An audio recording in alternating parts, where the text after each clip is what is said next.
नमस्कार। रूबरू कार्यक्रम में आज हमारे स्टूडियो हमारे जो मेहमान आए हैं, बीकानेर की बड़ी प्रोफाइल मदन जी मेघवाल यहाँ पधारे हैं। एक बड़ी प्रोफाइल है। आप पिछली लोकसभा चुनाव में कांग्रेस के उम्मीदवार भी थे यहाँ से, और एक सामाजिक संस्था चलाते हैं मातृ सेवा फाउंडेशन नाम से। वह भी बड़े समाज का जो अच्छा तबका है वहां आप कार्य करते हैं। सामाजिक क्षेत्र में भी आपकी बहुत बड़ी उपलब्धि है।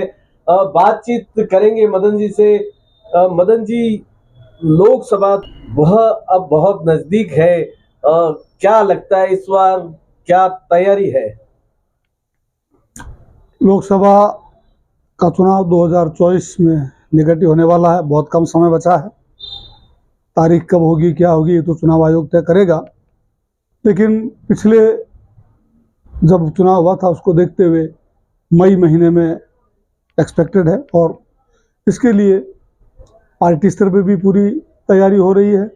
और मैंने भी पार्टी कार्यकर्ता के रूप में एक तैयारी शुरू कर दी है, जा कर के घर घर लोगों से जितना संपर्क करना, मुख्य लोगों से संपर्क करना, समाज के सभी वर्गों से, सभी लोगों से, बिना इस बात का भेदभाव किए कि कौन किस पार्टी या विचारधारा से के बैकग्राउंड से आते हैं, जहाँ तक संभव हो उनसे मुलाकात कर रहे हैं। और हमारा प्रयास रहेगा कि हम बूथ लेवल पर पार्टी को मजबूत करें, जिससे कि हम आज के इस वातावरण के अंदर जो जिस तरह का बना हुआ है उसमें मजबूती के साथ चुनाव लड़ा जा सके। कहीं न कहीं पिछला जो चुनाव था उसमें समय का अभाव था, आपको पूरा समय नहीं मिला था, लेकिन इस बार जो आपकी तैयारी चल रही है मजबूती के साथ, समय भी आपके पास है। क्या लगता है इस बार विनर कैंडिडेट के रूप में आप आएंगे? यह सही है कि पिछले बार मुझे उतना समय नहीं मिल पाया। मैं नवंबर में मैं नौकरी से रिजाइन किया था। उसके बाद से फिर टिकट की मिलना, ये करना, उस तैयारी के बाद मुझे मुश्किल 1 महीने का समय मिल पाया था। लोकसभा का क्षेत्र बहुत बड़ा होता है, उसके अंदर एक विधानसभा में मैं 1 महीने के अंदर 3 दिन 4 दिन से ज़्यादा नहीं दे पाया। 3-4 दिन के अंदर एक विधानसभा क्षेत्र को कवर कर लेना बहुत मुश्किल होता है। लेकिन इस बार मैं चुनाव हारने के जस्ट बाद से ही क्षेत्र में लगातार 5 साल सक्रिय रहा। हर विधानसभा क्षेत्र में हमारे लोगों के बीच में सुख दुख में हाजिर होता रहा हूँ। पार्टी का कहीं भी कोई भी कार्यक्रम रहा हो, मैंने लगभग हर कार्यक्रम अटेंड किया है। पार्टी के चुनाव है, चाहे वो पंचायत समिति, जिला परिषद के चुनाव रहे हों, चाहे भी विधायकों के चुनाव रहे हो, मैंने सभी के अंदर पूरी शिद्दत के साथ पार्टी के लिए काम किया है। अब मैं हर विधानसभा में जाकर के, गांव से गांव जाकर के और जनसंपर्क का कार्य कर रहा हूँ। जनसंवाद का कार्यक्रम हाथ में लेकर के मैं लोगों से मिल रहा हूँ। मदन जी, लोगों से मिलना, इसके अलावा जो पार्टी का जो एजेंडा है, क्या लोगों के साथ मिलकर के आप पार्टी के एजेंडे को भी आगे बढ़ा रहे हैं? बिल्कुल, पार्टी के एजेंडे को ही लेकर के हम आगे बढ़ सकते हैं। लोकसभा का चुनाव पार्टी की रीति नीति पर ही लड़ा जाता है, इसलिए जो पार्टी की हमारी नीति है, गरीब आदमी की सेवा करना, सबको न्याय दिलाना, सबको साथ लेके चलना। हालांकि बीजेपी वाले कहते तो हैं कि सबका साथ, सबका विकास, सबका प्रयास, सबका विश्वास, कई सारी बातें करते हैं सबका करके, लेकिन जब सबका साथ ही नहीं है, पहले ही कदम पर वो मेरी नज़र में असफल है, फेल है। जब आप 200 विधानसभाओं में से एक भी किसी माइनॉरिटी के आदमी को टिकट नहीं देते हो, यूपी में 403 में से किसी एक को टिकट नहीं देते हो, आज लोकसभा के अंदर इतना होने के बावजूद लोकसभा और राज्यसभा में आपका एक भी सांसद नहीं है, तो ऐसी स्थिति के अंदर ये कहना कि सबका साथ, यह सिरे से मैं इसको खारिज करता हूँ। वो सबका साथ लेके नहीं चलना चाहते, बल्कि वो एक वर्ग से दूसरे वर्ग को लड़ा करके सिर्फ सत्ता हासिल करना चाहते हैं, और उसमें झूठ इसका सहारा ये लेते कि हम सबका साथ रखते हैं, जबकि हमारी पार्टी सबके साथ चलती है। कहीं न कहीं झूठ का सहारा भाजपा वाले लेते हैं, कहना है मदन जी मेघवाल का। और लेते हैं एक छोटा सा ब्रेक। अनमोल कलेक्शन, बीकानेर शहर में मल्टी ब्रांड आउटलेट, रेडीमेड का भव्य शोरूम, जहां पर मिलेंगे आपको 2 साल से लेकर सभी उम्र के किड्स और मेंस कैजुअल, फॉर्मल और party wear dresses, pant shirt, T shirt, kurta pajama, coat pant suit, sherwani, jacket set, western outfit के साथ साथ समर और विंटर कलेक्शन की भरपूर रेंज उपलब्ध है आपके लिए अनमोल कलेक्शन में, वो भी विशेष आकर्षक स्कीम और उपहारों के साथ। पता याद रखें, अनमोल कलेक्शन, खजांची मार्केट, बीकानेर। बातचीत लगातार जारी है। मदन जी से अगला जो हमारा सवाल है वो इस प्रकार से है कि पार्टी के एजेंडे के साथ आप अभी से तैयारी में लगे हैं, लेकिन जो 15 साल से यहाँ जो सांसद हैं, क्या लगता है कि इस बार उनको आप पछाड़ पाएंगे? देखिए, मुझे मेरी पार्टी की रीति नीति, अपनी मेहनत, पार्टी कार्यकर्ताओं की मेहनत और अंत में जनता पे भरोसा है। उसी भरोसे के सहारे मैं सोचता हूं कि यदि मुझे पार्टी मेरे पर विश्वास करती है, मुझे टिकट देती है, तो अच्छा मुकाबला करेंगे और उनको पराजित करेंगे। अच्छे मुकाबले के साथ जो एजेंडा यहाँ पे अभी जो 15 साल से जो एमपी है, यहाँ सांसद है, आपकी नजर में कहीं न कहीं होगा कि उन्होंने बीकानेर के लिए जो कार्य होने थे, वो जो कार्य है वो अभी तक पूरे नहीं कर पाए हैं। तो वो कौन से कार्य है जो बीकानेर के अभी तक नहीं हुए हैं उनके संसदीय क्षेत्र में? उन्होंने सही मायने में देखा जाए तो उनके प्रयास से कोई काम नहीं हुआ। सरकार के अंदर कुछ काम एक रूटीन में होना है।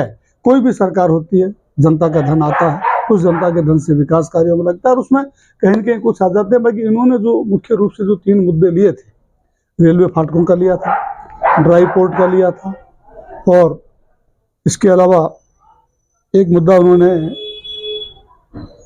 राजस्थानी को संविधान के तहत मान्यता दिलाने का, ये बड़े मुद्दे लेकर के चले थे।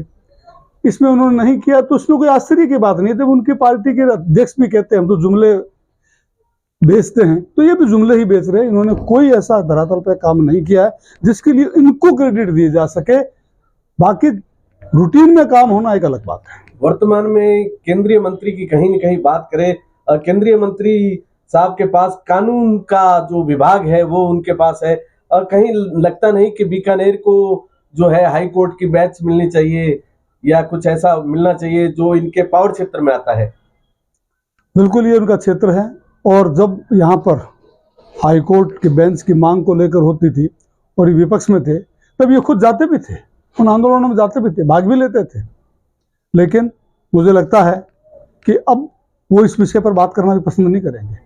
सच तो ये है कि वो कुर्सी पे बैठे जरूर हैं, पर पावर कुछ नहीं उनके पास। इसलिए ये जो बीकानेर की जनता की मांग है, लंबे समय से चली आ रही है कि यहाँ पर हाई कोर्ट की एक बेंच खुले, ये सपना ही रहने वाला है। एक और बड़ा मुद्दा जिसका जिक्र आपने अभी किया, रेलवे फाटकों की यहाँ समस्या है और 15 साल से वो लगातार प्रयास कर रहे हैं। क्या आपने भी कभी सत्ता में रहते हुए यह प्रयास किया, लेकिन आपके पास समय नहीं था? क्या अब आप यह प्रयास करना चाहते हैं कि रेलवे फाटकों की समस्या का आपके द्वारा निवारण हो? रेलवे फाटकों का जहाँ तक सवाल है, ये मुख्य रूप से केंद्र का विषय है, रेल केंद्र का। बिना उनकी सहमति, बिना उनके सहयोग के इस समस्या का समाधान किया जाना संभव नहीं है। और ये समस्या वो 15 साल से रह करके भी नहीं कर रहे हैं।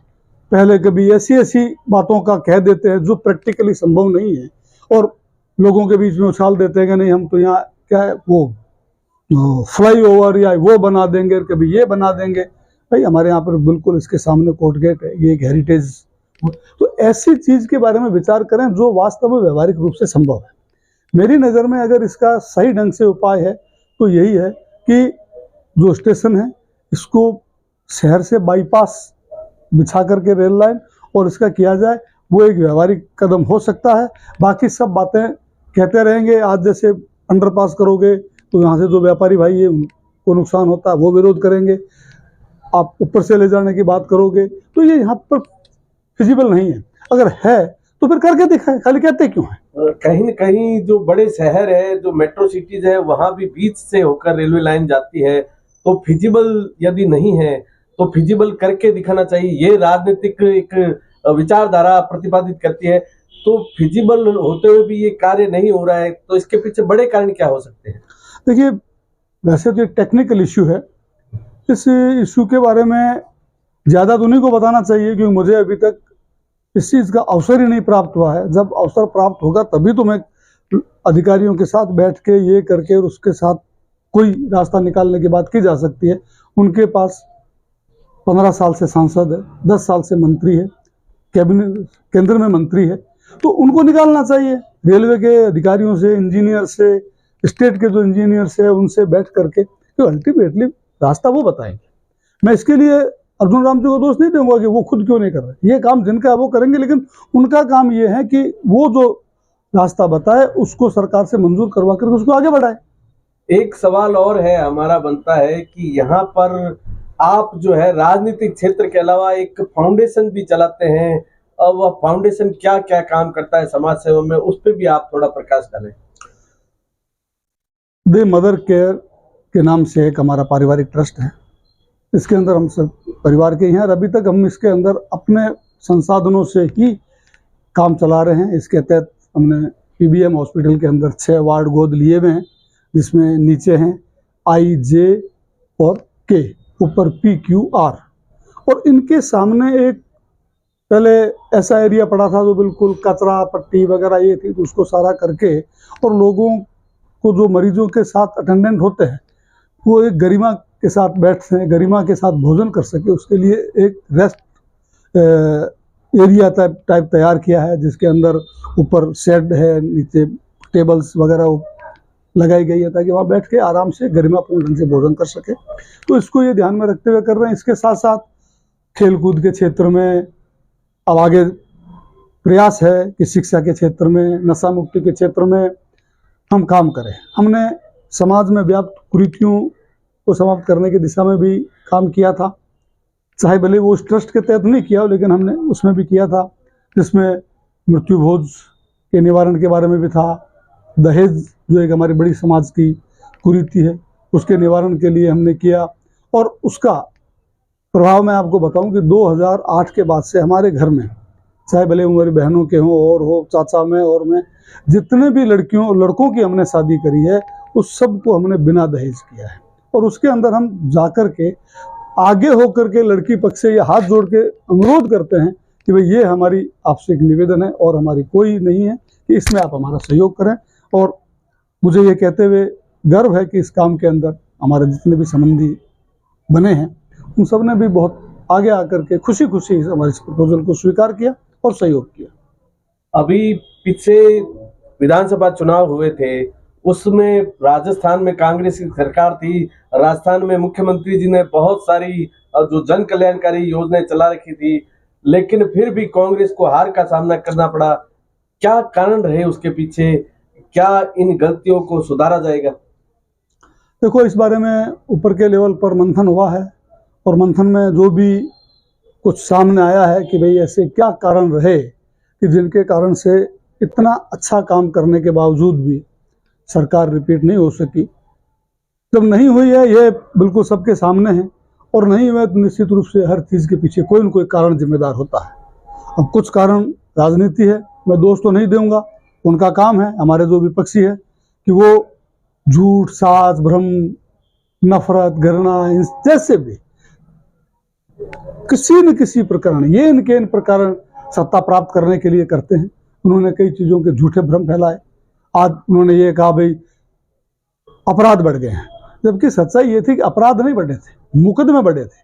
मुकदमे बढ़ना और अपराध बढ़ना दो डिफरेंट इश्यू है। मैं खुद पुलिस में रहा हूँ। अगर आपके पास कोई अपराध आता है, आप उसको दर्ज नहीं करो तो अपराधियों की संख्या घट जाएगी। ऐसा अगर नहीं करते हो, अपराध होने के बाद अगर आप अपराध दर्ज नहीं करते हो, तो ये हमेशा ही समाज के सबसे कमजोरतम तबके के साथ अन्याय होता है। क्योंकि ये एक अन्याय का जहाँ तक सवाल है, ये प्रकृति का नियम ही है कि सबल ही निर्बल पर अन्याय अत्याचार करता है, और सबल निर्बल पर अन्याय अत्याचार कर ले और आप उसको न्याय ही नहीं दिलाओ, तो न्याय दिलाने के लिए पहली और प्रथम जो स्टेप है वो है मुकदमा दर्ज करना। तो इसलिए हमारे गहलोत साहब ने फ्री रजिस्ट्रेशन रखा था, जिसके कारण से मुकदमों की संख्या बढ़ी थी। ऐसा नहीं था कि समाज के अंदर कोई अफरा तफरी मच गई, ये हो गई, वो हो गई। मुकदमे ज़्यादा दर्ज करना इस बात का था कि हम इस मामले में संवेदनशील है, कि हम कमज़ोर को और निर्बल को न्याय दिलाना चाहते हैं। इसी प्रकार से इन्होंने कई पेपर लीक की बात करी। पेपर लीक एक समस्या है, ये सिर्फ राजस्थान तक सीमित नहीं है, ये सभी राज्यों में थी। गुजरात में नहीं है क्या, मध्य प्रदेश में नहीं है क्या, उत्तर प्रदेश में नहीं है। ये एक आपराधिक कृत्य है, अपराधी करते हैं। और इसके अंदर मैं तो ये भी कहूँगा, अपराधी इस काम को करने के लिए टेक्नोलॉजी का इस्तेमाल करते हैं, और टेक्नोलॉजी का जो क्षेत्र है वो केंद्र सरकार के अधीन आता है। उनको भी चाहिए कि वो इस प्रकार से नीति बनाए, ऐसा कोई व्यवस्था करे जिसके तहत इसका कम से कम वो हो सके।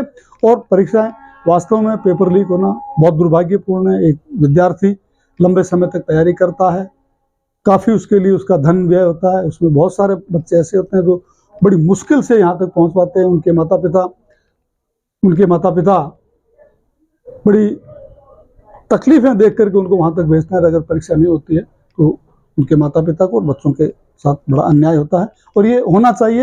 ये पार्टी पॉलिटिक्स का विषय नहीं है, ये एक क्राइम का विषय, इसे कंट्रोल किया जाना चाहिए। अब जो नई सरकार आई, हम तो उनसे भी निवेदन करते हैं, भाई हम अगर टाइम नहीं हुआ है तो आप बिल्कुल फ्री करके दिखाएं, आपका स्वागत होगा इसके लिए।